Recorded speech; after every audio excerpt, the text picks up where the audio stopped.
It was on a hot, scorching day in 1995 that Emma Humphreys was set free after 10 years in prison.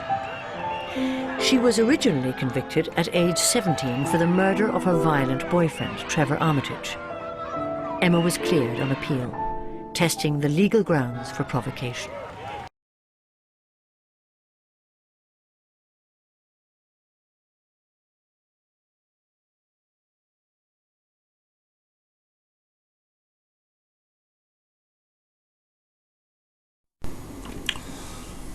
On October 30th, the misnamed Centre for Women's Justice held its annual Emma Humphreys Award prize giving, this time as with countless other events in cyberspace, in particular on Zoom. The principal concern of this meeting was male violence against women. At least that is what was claimed. So how fitting then, not, that it included contributions from two women who murdered men. The first of these was Humphreys herself, who, having died in 1998, could not appear in person. But there was a clip of Sally Challen embracing Harriet Wistrick, though not passionately enough as to make Julie Bindel jealous. The transformation of these women from cold-blooded killers into victims by lies concocted years after their crimes is outrageous, and normally the Court of Appeal will not tolerate such artifice. We can only hope it doesn't with the two cases in which Wistrick is again hoping to turn justice on its head. This scandalous event was introduced by the broadcaster Samira Ahmed, who appears to be a lifelong supporter, sadly. As well as parroting the usual drivel about St Emma and calling these awards a landmark for feminist activism, she lamented the recent acquittal of a police officer who strangled mother of two Claire Parry. Timothy Bremer and the victim were married, but not to each other. Bremer claimed to have strangled her accidentally, if you can credit that. The jury did, or at least they found a reasonable doubt, and Bremer was given a 10.5-year sentence for manslaughter, a crime that can still warrant a life sentence. You don't have to be a feminist to agree this guy got off lightly. The big difference is that every time a woman kills a man, the Harriet Wistricks and apparently the Samira Ahmeds of this world believe the killer is the real victim.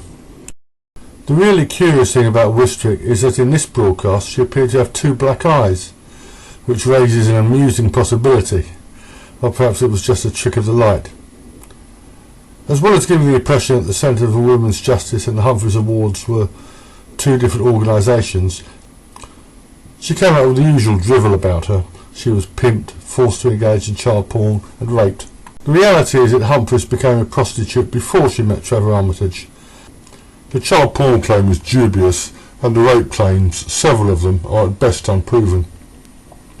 Emma couldn't speak about her experiences at trial, she said. Reed couldn't justify stabbing a man through the heart as he lay in a drunken stupor. The case created a legal precedent. Sadly it did, and Emma was such an amazing inspiration.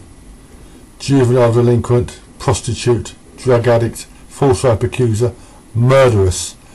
Yeah, there is real inspiration there for a horror film featuring the hunt for a female psychopath.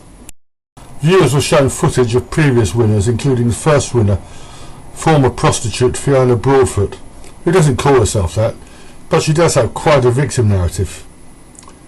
In a January 2018 interview, she claimed to have been trafficked from Yorkshire to London to sell sex at the age of 15. Trafficking is the new narrative of the anti-prostitution industry. My criminal record is 8 pages, double-sided, with prostitution convictions, and I was actually a juvenile when they first convicted me.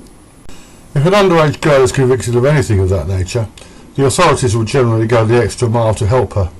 Alas, I was with one pimp in Bradford, but I escaped from him through an older woman and was placed in the hands of another pimp who controlled me for 5 years, by which time she was at least 20, a young adult. I had a lot of attitude, I was cocky. Hey, had admission of agency. I'd been very well groomed by my pimp, and I was told exactly what to say to the police. I repeated it word for word when I was finally arrested. She claims to have worked the streets in Leeds too, and I worked in Bristol, I worked in Edinburgh. I was working at the time at a brothel in Doncaster, watching the local news. And she was trafficked in every instance. Seriously? Eventually she managed to break away from prostitution, which is commendable, Any harlot who wants to put her past behind her and turn over a new leaf should be encouraged to do so. But like a male recidivist or drug addict of either sex, the first step on the road to recovery is to accept one's own agency. There have always been organisations out there that will assist especially young women, charities and faith-based ones.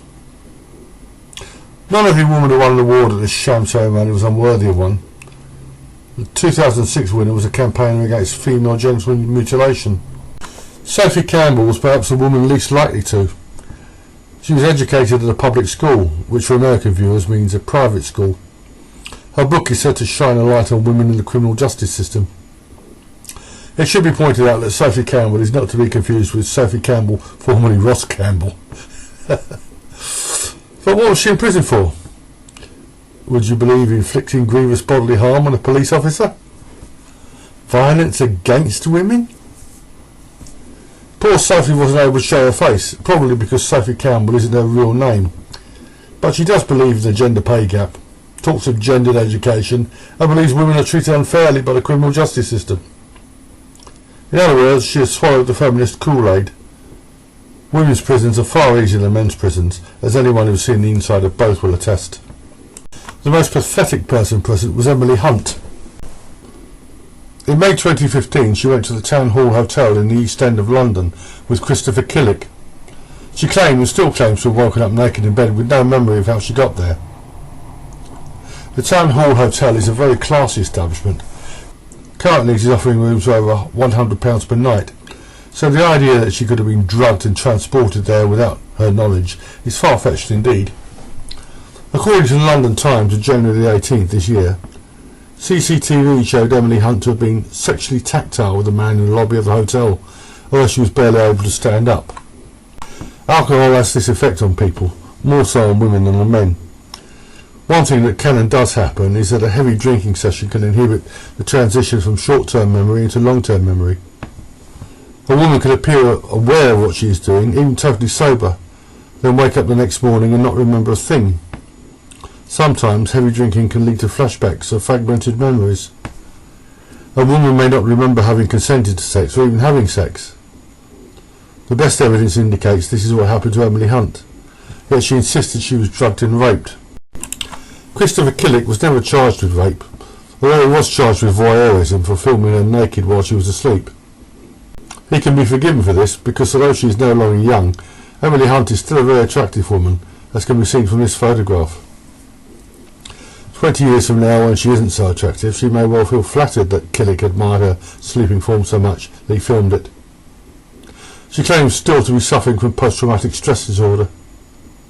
She should watch an interview with Cleveland captives Amanda Berry and Gina DeJesus. She will then realise her temporary embarrassment was a drop in the ocean.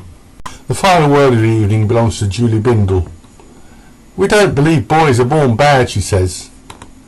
Anyone who's heard her speeches or read her toxic screeds will conclude otherwise. Violence against women is a tool of the patriarchy. The patriarchy does not exist. Prostitution is a form of abuse of women, and the slogan "sex work is nonsense." So is the Islamic claim that the veil is empowering. In other words, women should have autonomy over their own bodies, provided they use their bodies in a way approved of by Julie Bindel. The comment about the veil is particularly moronic because Bindel and her gang also railed against pornography. In other words, women are condemned for both dressing and undressing. Sadly, Bindel, Wistrick and women like them continue to exert enormous influence over society by peddling their fallacious factoids, false narratives and contrived statistics with the assistance of a compliant and spineless media. Their excuse is they hate men. What is Samira Ahmed's?